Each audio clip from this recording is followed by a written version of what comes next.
Welcome back to Core Stats, powered by the Mayo Media Net here on YouTube and presented by Jock MKT, the daily fantasy app where you make money for being sharp. Love that. Download that app for free. Use the code MMN, Mayo Media Net. They're going to match that first $100 for free. If it's free, it's for us. Yikes. Wearing a few capital L's on the big forehead yesterday. L for love, but these things happen. You can't let it affect our work. What went wrong yesterday? Just about everything. Jordan Alvarez got rung up on a ball that's like 6 inches outside the zone. Listen, what could you do? Me and you, the Core Stats crew, keeping a big old smile on that face because we cannot control the ball. We do not control the bat, but we can control the work ethic, the input, and all of the things that we do. One of those would be to rate, review, and subscribe to the audio-only channel if you're picking up what we're putting down in the algorithmic world we now live in. Cartoon fingers and 5-star reviews really matter a lot. Like a lot more than they should. Here we go with the fastest show in MLB absolutely anywhere, and you know you can take that one to the bank with your host, the big dude with the big mouth, front of Big Apple, Big Johnny Stud, coming to you worldwide from Brooklyn and New York. As always, we coming out the chair. As always, death, taxes, sun rising in the east, setting in the west, bears making dookie in the woods, and the big dude up before the crack of dawn to bring you the fastest show that is out there right now. I'm telling you, who does more with less? We are a skeleton crew. There's a few of us putting out more work than rooms full of writers and producers and cameramen. I absolutely love it, and the feedback speaks for itself. To all the new listeners, welcome aboard. Hello, how you doing? I see those views clicking up. It really means the world to us. Most baseball shows losing steam as we continue to accelerate right towards the finish line, right? The algo and everything gets stronger with more data. We're not about to let up. Now let's get into it. We're doing daily, DFS, and of course, Jock MKT. Love that app. Make sure you download that. You're rolling with us. That first $100 is enough to do some damage. We're going to get over into some fantasy stuff. Again, Tuesday, I got my days right this week. We mine the advanced statistical leaderboard for starting pitchers. Look for some guys doing things that maybe not everyone has access to. You know, some swing and miss stuff, some advanced contact metrics. Tomorrow, we'll do the same thing on the hitter side. Thursday, we mishmash them all together to come up with ads for every position in 10, 12, and 15-team leagues, trying to be everything to all people. And then, of course, we'll wrap up with a couple bets. I got some total base props. And really more important than anything is the strategy. I think that's really what's stuck with a lot of people. And again, I really do appreciate it. These interactions on Twitter and all this stuff really matters. People seeing our work and how, you know, this kind of community that we're building is really moving forward. I think some of our followers are sharper than a lot of the Twitter handicappers. You know, I love that. You follow me on Twitter at MLB Moving AVG on the Bird app, and we're bringing all the tools every single day, all the nuance you could possibly stomach. Implied team totals, starting pitcher ranks. I run the algo. We grade the games, and if you appreciate it, make sure you thank our boy Patty Mayo. Let's get up into the first pillar. It's the Stack Attack, brought to you by Jock MKT. So remember, these are all stacks that are viable for daily play across the board. Generally, it's a handed split, so we can look to backfill in DFS with cheap hitters, or Jock MKT, especially when price is at the 4. Now, I wouldn't really push anybody for total base props, right? People, total base props, you need to be in the front of the lineup. Those, I think, will have highlighted. And again, I do backfill a little bit, I guess, as I get into some more detail, right? So many games, I only have so much room on the screen. You could follow me on Patreon as well, but don't worry, it doesn't cost you a dime. It's all free. You could tip if you want. What and if you can, but I really don't care. I don't want your money. I'd much rather you recommend this show to your friends, tag us on social media, and let people know, you know, how good of a job we're doing. To me, that means a lot more than a few bucks that you probably need more than me. I've been very lucky in this life. All right, let's get into it. That first stack, it's the Red Laundry from Bo Stone. It's the righties against McCarty, the youngster. He's not filled in where you could bet on them yet. I believe he's going to start. He has 3 starts in a row. He's fully in line. All of my websites seem to agree. So right now we're looking for Boston against McCarty in his 3 career games. He went 3, gave up 4. He went 4, gave up 4. He went 5, gave up 4. Well, even if you're watching Umizoomi and you're into patterns like my kids are, and the next one is 6, gave up 4, we'll probably take it. But come on, 12 innings pitched on the year, 12 earned runs, 6 home runs already.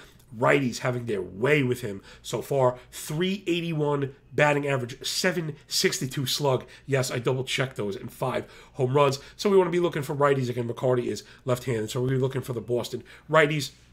First up, believe it or not, it's Rob Refsnyder on the year. 43 plate appearances against lefties, a better than 47% hard hit rate. Remember, that's 95 miles an hour. The reason we use that, it's directly correlated to slugging. Then we want to use our triple slash. Forget average OBP and slug. Them's is the old days. We're using BA, ISO, and OPS. 429 BA, 238 ISO, 1135 OPS. If you know, you follow my work, I love OPS. To me, it's probably the best descriptor for all of these formats altogether. However, OPS does include walks, which will get you in trouble in total bases. ISO, isolated slugging, a measure of extra base rate, right? So 238 is a nearly 25%, right? 24% extra base hit rate. Refsnyder has been leading off when he plays. JD Martinez is down, so keep an eye on Refsnyder. If he's leading off, gotta love that. These are really what we're doing very well. And then over to Xander Bogaerts, who we know is a boss and hits lefties extremely well, especially this year. 86 PAs on the year, 384 batting average, 164 ISO. So see the ISO a bit low, but 1025 OPS and 8 extra base hits. So those guys are going to be viable no matter what. Again, with the lefty, you'd be looking maybe even at Bobby Dalbec. So again, right, I don't get everybody in here, but I want to maybe leave people more so with the application and how to use this stuff. I put out so much information every day. Again, I mentioned the tools and the implied totals and stuff. It's just a ton. We compare them against the money line. We compare them against the F5 team totals. It really just gets bananas up in the war room. So it's really important, I think, to be able to kind of sift through and filter it, right? You may only play one game. I do play DFS also. I love these winner-take-all contests. I do play Jock Market. I do play total base props. But it matters which player goes where, I think, right? Because you could have the right players in the wrong scenario and lose, and the right player in the right scenario, those same 3 players or 5 players, and end up being wildly successful. So that's the first stack. Then let's get up into it. No, you don't have deja vu. No, you didn't see a black cat. No, there is not a glitch in the Matrix. We're going back in time. Once again, we're going back to the future for those San Francisco Gigantes, the San Francisco Treats. Tell me when this sounds familiar, against Tyler Gilbert. We'll just do it fast. I won't do it again. You want to believe it or not, this is funny. I actually erase my notes every day. I often talk about my work handicapping baseball at this level, right? Every single game to this detail. It's like building a sandcastle right on a shoreline. No matter how good it gets, some days you get to the flag and the peak with a moat, and some days you don't. It falls apart and you get little blocks and stuff. No matter what, the tide's coming in to wipe it away. So I generally erase my notes. I wish I didn't because I had to look at them again. So if you want the real hardcore detail on Gilbert, we did this yesterday. We'll just do it fast for the new listeners. 5.34 ERA, 1.25 WHIP, 7.69 OPS, but the FIP, XFIP, and Sierra all north of 5.25, right? That's really an attack metric. 7% K-minus walk, a single-digit swinging strike rate, and then once he comes in the zone, the contact is very poor on his part. 50 fly ball and 13 barrel equals what? Yes, you, with a handsome lad in the back, more than 2 home runs per 9. Righties, 360 WOBA on the year, a 512 slug and 6 home runs against Gilbert. Really, I dove in a bit more yesterday, but it's the cutter and the sinker. When you put them together, it's more than 50% of the basket. They have an 800 X slug minimum each pitch. So it's a major issue, right? He's going to have to do something with that. Either add breaking pitch or pull back on those fastball bends, because you can't keep this up. He's going to get destroyed. We mentioned Austin Slater, who another one of these players like Refsnyder. Teams are now using distinct lineups against certain handed hitters. So a guy like Refsnyder, well, he might not even play, but against lefties, he'll lead off. Slater, he might play sometimes. He'll be batting 8th. Against lefties, he leads off. These things are not really reflected in the odds when they get posted on the total base props. They really are not. And I think that is probably one of the truest pieces of edge out there right now. So let's get into it. We know Gilbert struggling against righties, Slater doing work against lefties, 120 plate appearances on the year, 42% hard hit rate, double-digit barrel, 303 batting average, 172 ISO, nearly 900 OPS, kind of all the things we're looking for. And again, he'll be leading off, something we're looking for, and to total base props particularly, although I guess it does, the more I think about it, the more it matters for everything. That ninth frame on the road is everything. For total base props, I almost exclusively want to be on the road. I'm starting to get upset. Twice now in the past 2 weeks, we've had our hitter end up on deck winning in the ninth at home, right? So only getting 8 frames out of our offense, our hitter had a chance to be up again, and we didn't get it. Where the Giants today on the road, they're going to get that other frame. Slater does not get pinch hit for in the games he played. I checked it out for the platooning they do. So wheels up for Austin Slater. Then over to Darren Ruff. Had him yesterday as well, but a $121 plate appearances on the year against lefties. 265, 294, 931. That 294 ISO really jumping off the page. Quick math, right at 294 ISOs, nearly 30% extra base hit rate. Going to get at least 3 at-bats. We're hoping one out of the 3 is that extra base hit. If we get 3 at-bats against a lefty, we should be in line for at least 1 more later on. He should be batting third. So you see how all the calculus kind of builds up. Similar to trading, we like to build our indicators in order. Let's think of it as like an argument, right? Like we're strength of argument. We're presenting this case to the judge. We want it approved. Sometimes the jury doesn't give us the answer we want, the same way the outcome doesn't come we want. But that doesn't mean we're going to start building weak arguments to suffice, to satisfy a stupid person, right? So again, I hate to be like that, but it really matters. Input sign like 18,000 greater than signs. Output. So first 2 stacks, Boston righties, San Francisco righties, and as well in Jock Market, make sure you're keeping an eye on those players. If any of the righties on these teams are at $4 or below, you don't tag me, you don't ask, you just grab them. Because remember, Jock Market has inherent leverage when price is low. There is no free squares like DFS where everybody piles on, Ref Snyder when he's leading off. Everyone's going to have Ref Snyder. It's very hard to take advantage of that. You almost need him, though, if you think he's going to be good. The flip side of that, in Jock Market, if a player is cheap, it means by definition the demand is low, which opens up the doorway for the big return. So there's a little bit of lesson on Jock Market and why it's so awesome, All right, next up, it's the Brew Crew to wrap it up. This one is a little bit funny. Let's go up against Dylan Bundy. Yes, he scored 4 touchdowns for Polk High. That was a very long time ago. 4.71 ERA, 1.27 whip, 7.50 OPS. The whip a little bit low for that ERA. I think the OPS more validates the 4.7 ERA. The fastball's coming in at 90 miles an hour or below, which is that first kind of red flag. The heart rate, right, I do run contact metrics. I only usually bring them up when they're on the extremes because a pitcher can win in the zone.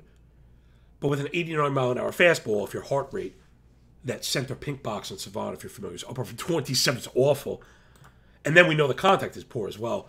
42 fly ball, 40 hard hit, 9 barrel has only equaled 1.25 home runs per 9. Like, that's not really sustainable. So this is where we want to be going for, again, the inputs over the outputs. Milwaukee offense, you're not going to find much in the way of like last 7, last 14. Again, something I often talk about.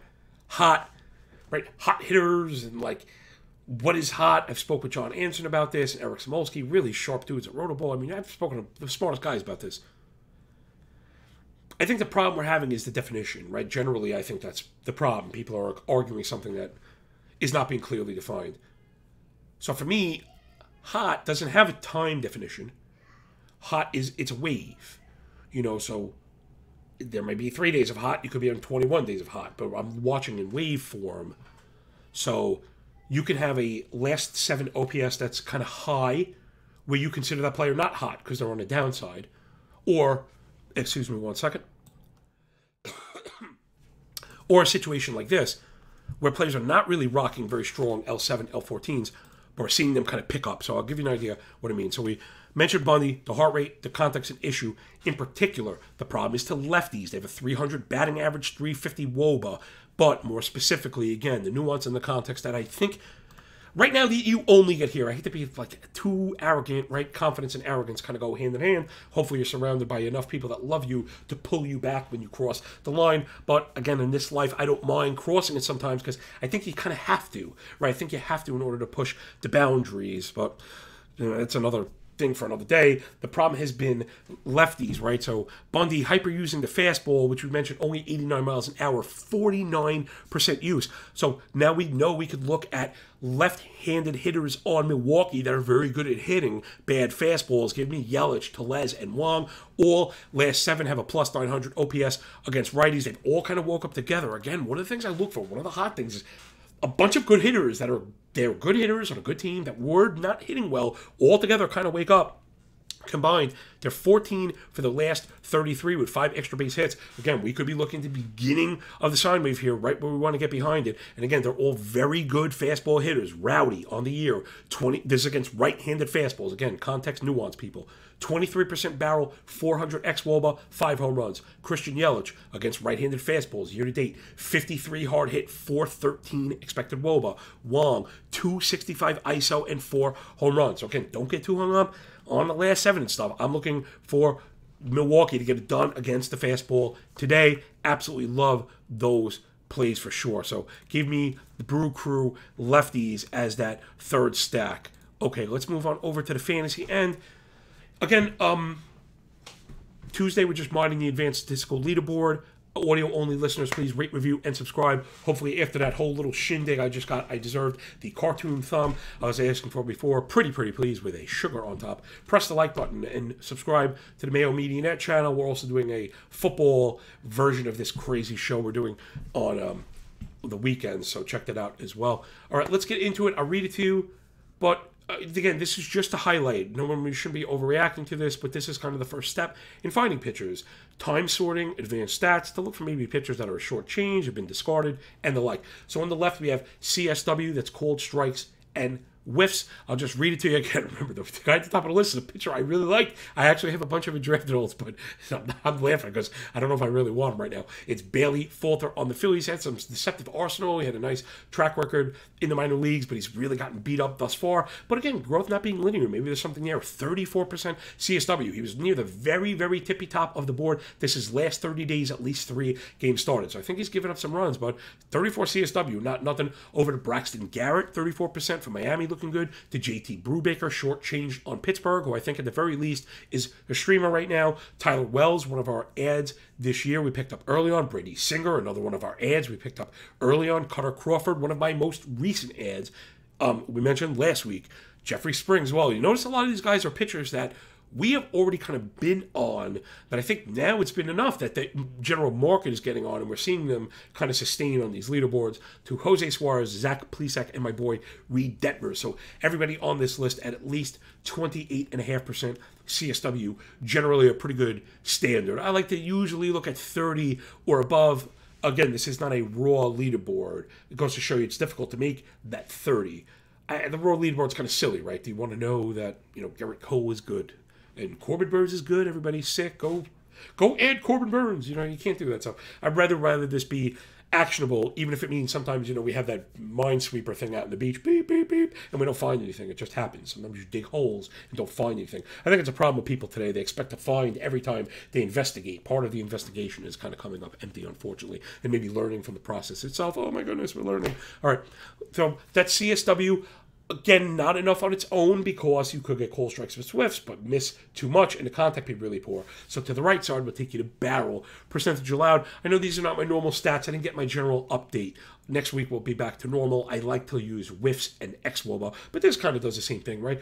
Think about how cold strikes and whiffs is kind of before the event, barrel after the event. Again, barrel is not everything. No one stat is. So who's at the very top? Cutter Crawford. When a player's on both of these lists, it's almost like an auto ad I found, right? This didn't start as auto ad, but I have found this year players on both of these lists are worth adding. We'll figure it out after. Cutter Crawford, 30% CSW, 2% barrel. Really looking awesome. Reed Detmers, again, double ad in the list. We were already on it. You got to be following me on Twitter.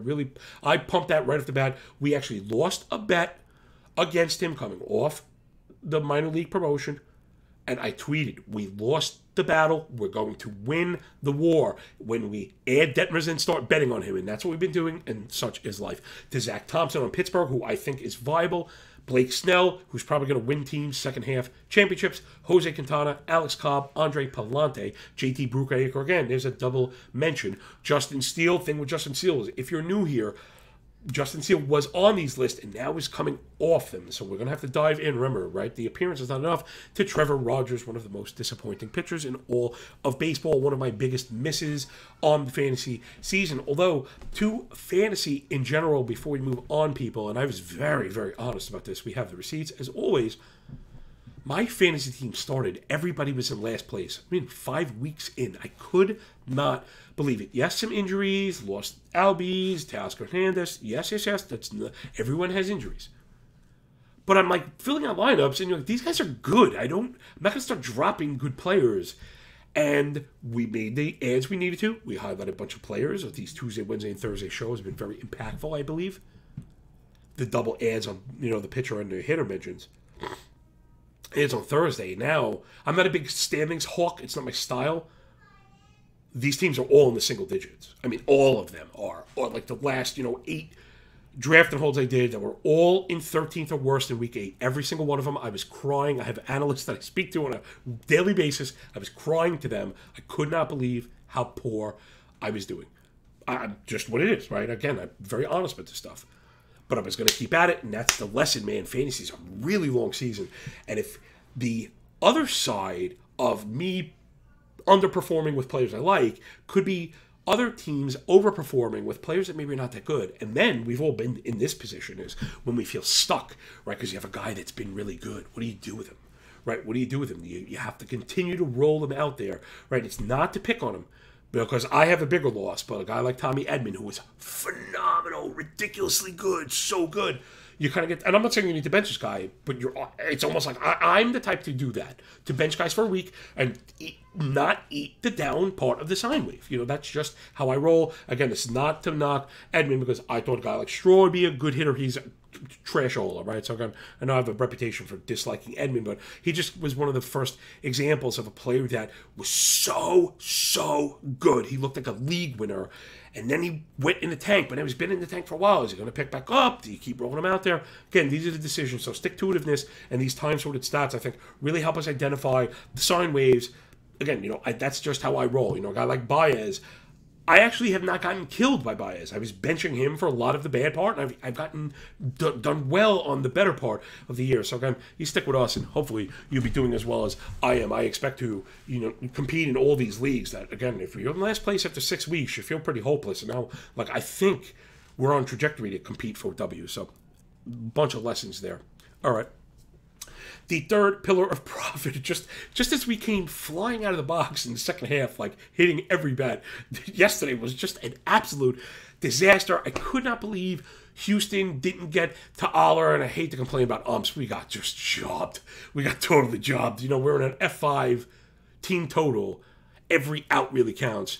Jordan Alvarez got rung up. That ball was 5 inches outside, and then right after, Bregman got rung up, and it was after a first inning home run to Pena that I thought we had this guy in the ropes, right? 2 very hard hit balls out of the gate, one being a home run, so we're up 1-zip, but only 1 out on the board, feeling really good. Alvarez, I think it was 2-2 also, so it would have been 3-2. It was just awful, really, really awful display. By the umps, they're trash, we know it. But we didn't get it done, and we didn't get the over, of course. It's just ridiculous stuff, man. It happens.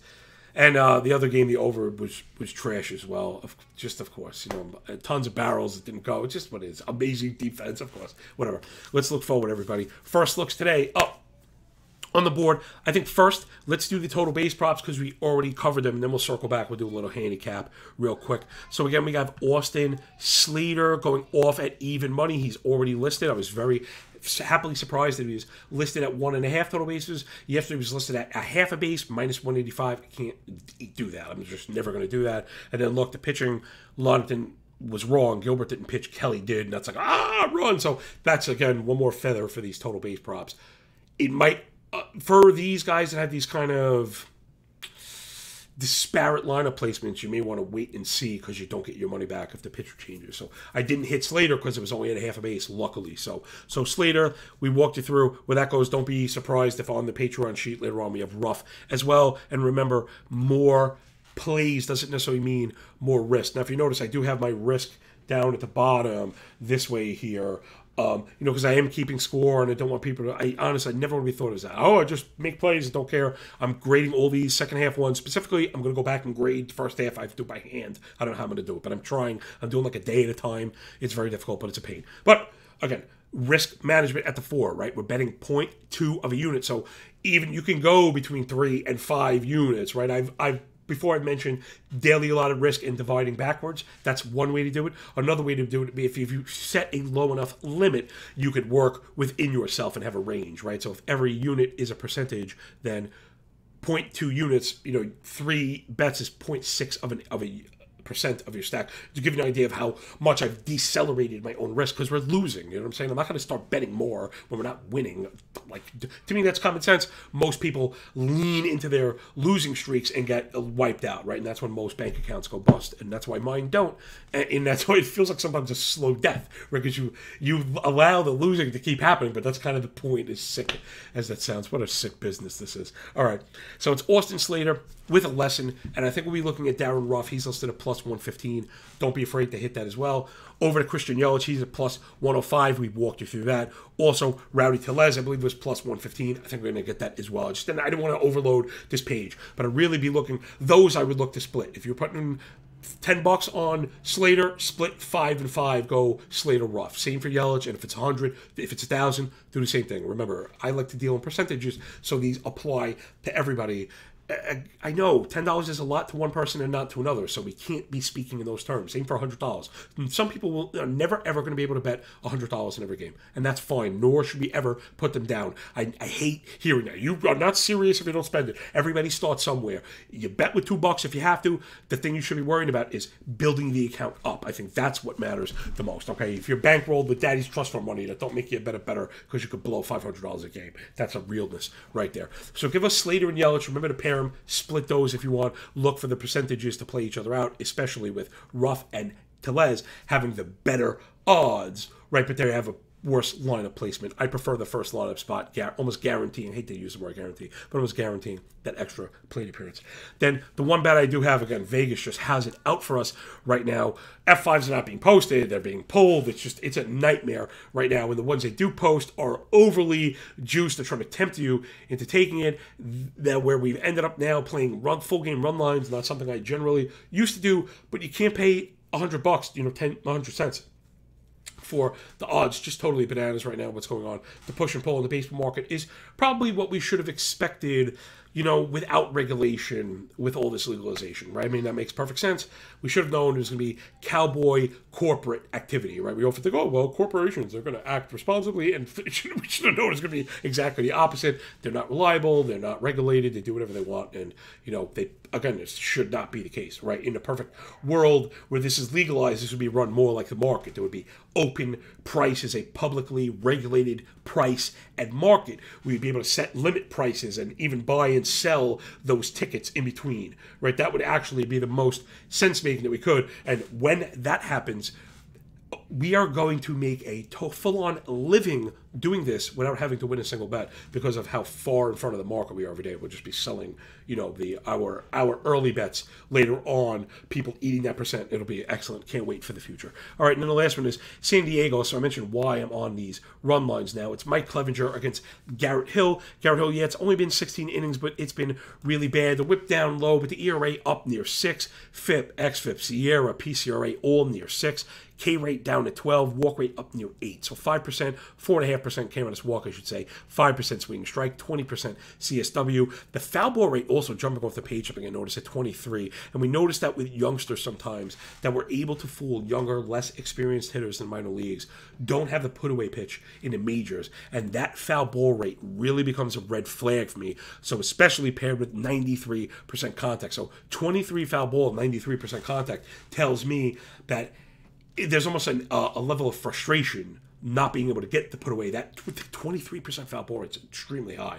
And it's going to kill your ability to distance. It's going to get us into the middle of the bullpen, all the things that we want. Then what ends up happening, you end up coming into the zone where he has trouble winning again, right? You could probably tell. Sometimes I don't use all the stats all the time. I have so many of them to help me draw it. Then I know where to go investigate. And that seems to be the issue. Hill, again, lots of fly balls. That number up over 43%. The blast rate at 6, which is generally a worry, which is why we've seen 1 3/4 home runs per 9. My boy, Mikey Clevdog, really looking great since he's come back. He looks excellent. He's kind of reinvented himself, and now the strikeouts are coming as well. That number up near 7. He's got 17% K minus walk, 12% swinging strike to go to 640 OPS allowed on the year. A lot of stuff that I like. The hard hit rate down below 26 on Fangraphs, paired with the 40% ground ball rate, right? So Clev Dog is a grill master. If you're an OG Cork Stats crew member, you remember that. What's it mean? Keeps it low. He keeps it slow. Ribs falling off the bone. What we want to be looking for. And we have the distinct edge as far as offense goes. San Diego offense is not a world beater right now, but they have kind of ticked up, doing a few things the last 7 since the break that we've noticed. They're not chasing that number in the top 8. One of the best hard hit rates in the league. Actually, it is number 1. San Diego Padres' best hard hit rate via Savant. Last 150 plate appearances, that number up at 45. One of the top line drive rates. And again, like I said, they're not really chasing. 330 team OBP should get it done against a Tiger team that is just straight trash all right now. So that number at -115. So give us all these bets. I think this one we get to the window. And that will do it for the fastest show in MLB, absolutely, totally anywhere. And you know you can take that bad MFer to the bank. Call me on that one. I ain't bluffing. All right. You got your 3 pillars of profit. We actually brought this one right at the 30-minute mark, which seems to be the new length of the show. Again, my dear producers and the men and women behind the scenes at Mayo Media Net, we love you much. To the men and women out there watching the show, actually rate, reviewing, and subscribing, pressing the cartoon finger, pressing the like button, subscribing to the YouTube channel, getting up in the comments. Mr. Baines, we see you. That Apple GIF makes my day every single day. To the Walrus and the Dane, JKs, we see you. We love you. We appreciate you. Tug, everybody that's out there, the new listeners, even you, Joke, I see you, kid, and Chris, man, all my new guys at VSiN, all the people picking up and enjoying all the tools. Keep your eye out for the starting pitcher sheet. That'll be out shortly. Again, team totals, all the wonderful stuff that we're bringing to you at Mayo Media Net. And if you really do appreciate it, tag Patty Mayo. Let them know how we're doing. And if you really, really appreciate it, you download the Jock Market app, and we'll see you in those streets later on today. Love those stats, especially with players that are not well liked. Again, right? Low price, high return. Here we go. Remember, enjoy your games. Enjoy your day. And when we're done with the book, baby, enjoy that pay. Remember, when you work this hard, it feels a lot less like luck. You know it. Peace.